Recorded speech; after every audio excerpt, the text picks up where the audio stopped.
Hi, welcome back on Do It Yourself channel. I'm going to show you how to make the hard reset of your Google Pixel 9 Pro. So to do this operation, we have to press volume up and power button once. Click on the restart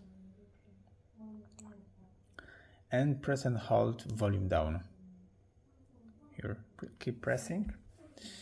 This operation can be helped if you doesn't remember the password to your phone or just something doesn't work properly. Release all the button. Now, as you see, press volume down to see the recovery mode here. Okay, so now press power button. Now keep waiting. No commands, so volume up and power button together.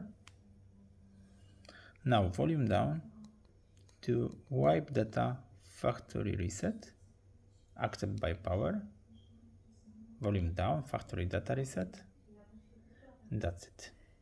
Now your phone has been resetting, so reboot system now, accept by power, and now your phone gonna be start with the new brand firmware without any password and passcode on the phone. Be sure to do a copy of your file because all your data will be lost after this operation. So that's it for now. I hope the video is helpful for you. If yes, you can leave like, leave comment and leave subscribe and see you by next video. Hey!